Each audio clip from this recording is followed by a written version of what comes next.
को पहली बार जब सर्व किया था तब मेरी एज थी तकरीबन पिछले साल की बात है, 15-16 साल। तो मैंने मेरे पास से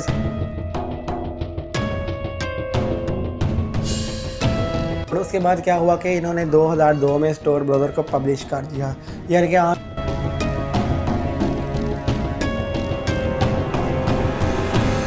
Audio Jungle.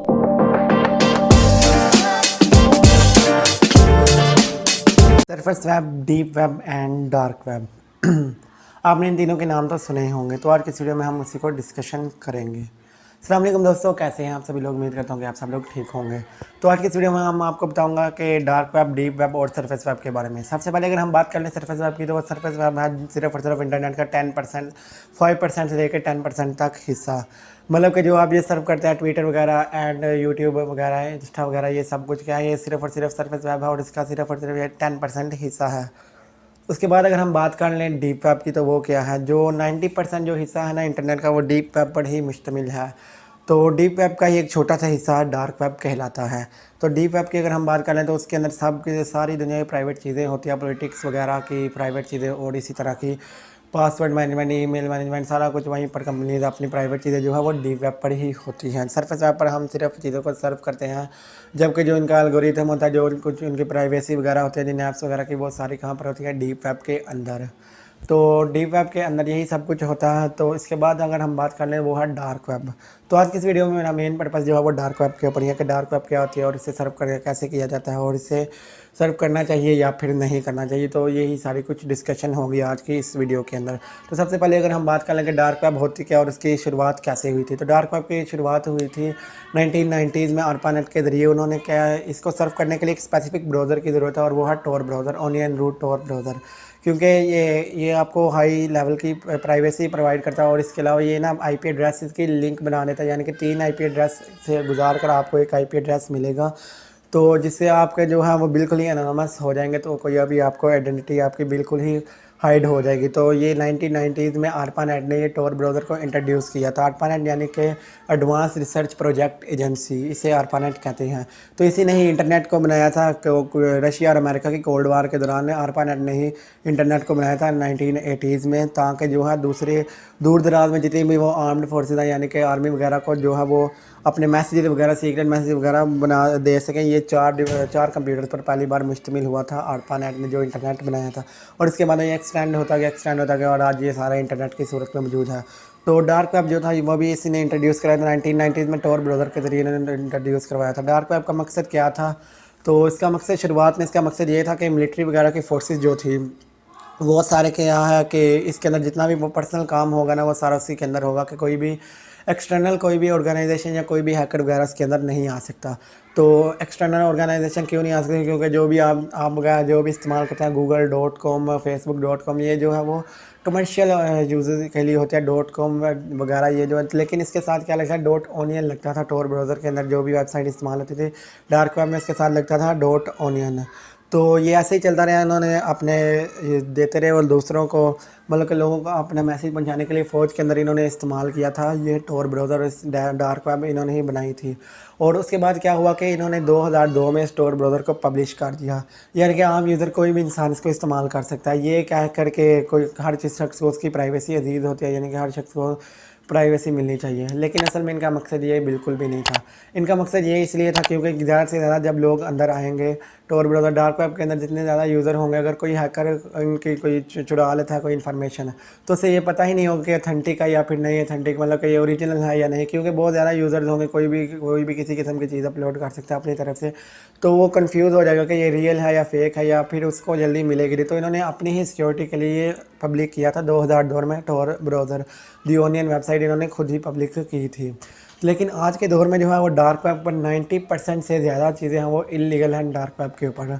और उसकी वजह क्या है कि इसके अंदर जो है जब लोगों को मालूम हुआ कि यहाँ पर आप एनोनिमस हो सकते हैं, आपको बिल्कुल प्राइवेट चीज़ें हैं, तो मतलब कि प्राइवेसी आपकी है, तो लोगों ने यहाँ पर क्या करना शुरू कर दिया, ड्रग डीलिंग वगैरह इस तरह की चीज़ें, वेपन्स डीलिंग इस तरह की चीज़ें शुरू कर दी। और इसके अलावा इसके अंदर बहुत ही ज़्यादा डिस्टर्बिंग वीडियोस पड़ी होती हैं, मतलब इंसानों को कत्ल की, आप अपने ऑर्डर पर किसी भी इंसान को कत्ल करवा सकते हैं। ये डार्क वेब के अंदर ये सब कुछ भी होता है। तो उसके लिए यहाँ पर स्पेसिफिक रूम्स बनाए जाते हैं।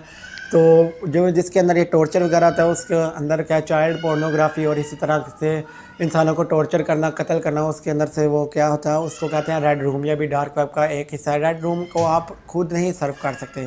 अगर आपको बैकग्राउंड की आवाज़ें आ रही हैं तो इसको इग्नोर कर दें। अगर मतलब कि अगर आप चाहें कि रेड रूम को आप यानी कि आप रेड रूम को खुद सर्व नहीं कर सकते, अगर आपको ये कोई लिंक दे, कोई इनविटेशन दे तो फिर ही आप इसके अंदर एंटर हो सकते हैं।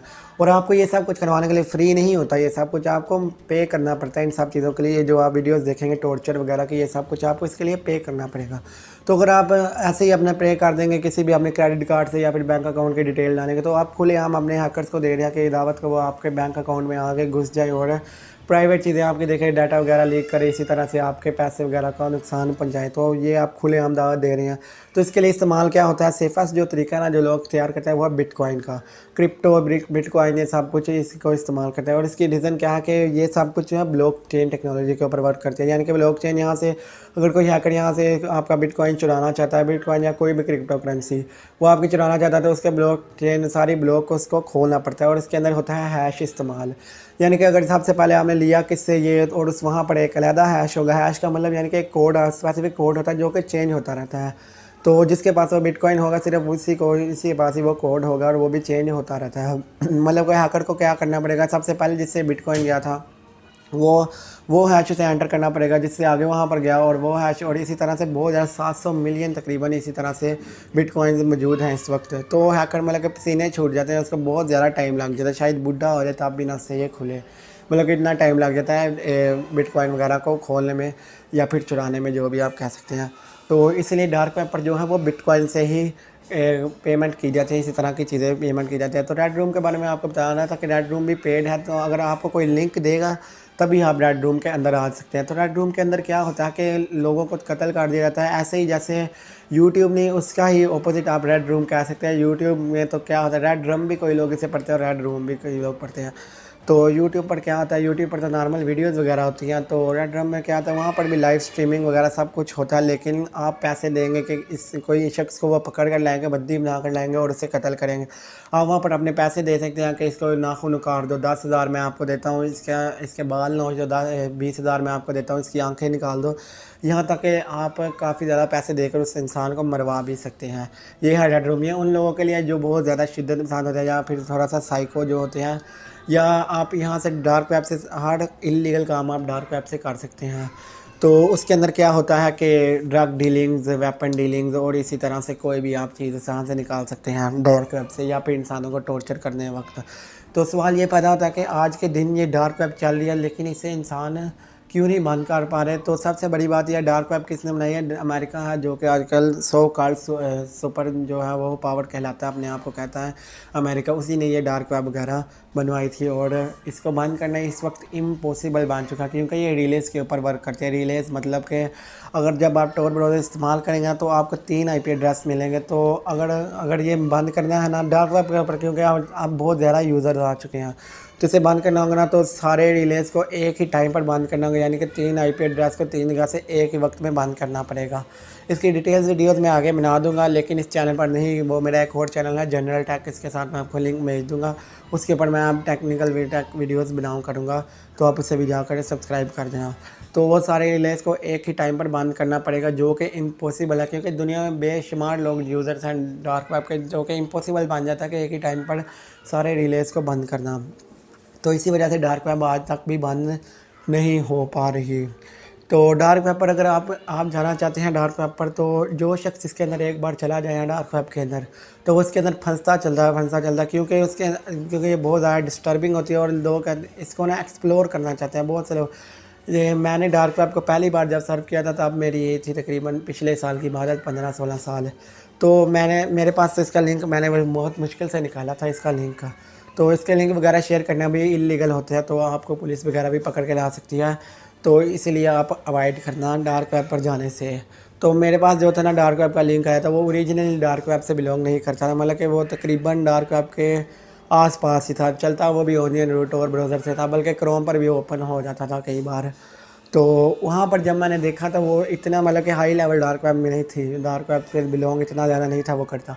लेकिन उसके ऊपर भी बहुत ज़्यादा डिस्टर्बिंग वीडियोस थी, मतलब कि इंसानों को कत्ल कर रहे हैं, नोच रहे हैं, किसी इंसान को गोलियाँ मार रहे हैं, वो सब कुछ इसके ऊपर वीडियो थी।